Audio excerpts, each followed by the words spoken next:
Hello friends, welcome to my channel Harshini Achari. ఏంటండి స్టార్టింగ్లోనే తింటున్నాను అనుకుంటున్నారా? లేదండి, వర్షాకాలంలో కానీ చలికాలంలో కానీ దీన్ని తింటే సూపర్గా ఉంటుంది.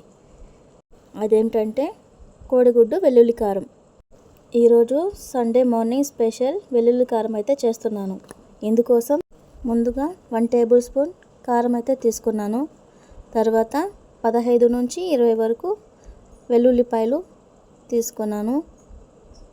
ఇందులోనే కొద్దిగా పసుపు, ఇందులో ఖచ్చితంగా రాళ్ళుప్పు తీసుకుంటే టేస్ట్ చాలా బాగుంటుంది. రాళ్ళుప్పు వేసి దీని మొత్తాన్ని పేస్ట్గా తయారు చేసుకోవాలి. ముందుగా ప్యాన్ని వేడి చేసి అందులో కొద్దిగా ఆయిల్, ఆవాలు మరియు కరివేపాకు వేసుకోవాలి. సాసులు కొద్దిగా చిటపటాక కరివేపాకు వేసుకున్నాం కదా. ఇప్పుడు సన్నగా తరిగిన ఉల్లిపాయలు వేసుకోవాలి.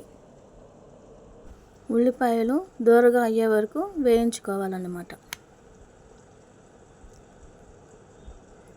ఇప్పుడు ఉల్లిపాయలు వేగాక ఇందులోని ముందుగా రెడీ చేసి పెట్టుకున్న వెల్లుల్లి కారం అయితే వేయాలి. 2 నిమిషాలు బాగా వేయించుకున్నాక ఇందులో కొద్దిగా వాటర్ అనేది యాడ్ చేసుకోవాలి.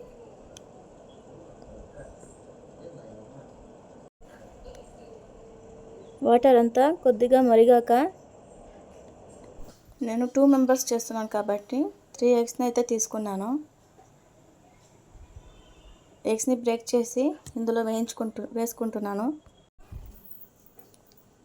3 ఎగ్స్ పగలగొట్టి వేశాక 2 నిమిషాల పాటు ఇది మూత పెట్టేసామంటే లోపల ఉన్న ఎల్లో ఎగ్తో సహా కుక్ అవుతుందన్నమాట.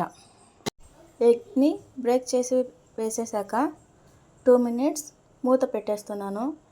ఇది బ్యాచిలర్సే కానీ వంట స్టార్టింగ్ నేర్చుకునే వాళ్ళకి కానీ చాలా ఈజీగా తయారు చేసుకోవచ్చు.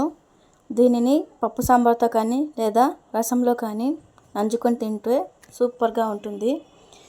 ఇప్పుడు దీన్ని రెండవ సైడ్ కూడా కుక్ అయ్యేలా చూసుకోవాలి. ఈరోజు సండే కదా, మా హర్షిని పాప 10 గంటలకైతే నిద్రలేచింది. స్కూల్ లేదంటే పండగ తనకి. రాగానే నేను వీడియో చేస్తా అని సతాయిస్తూ ఉంది.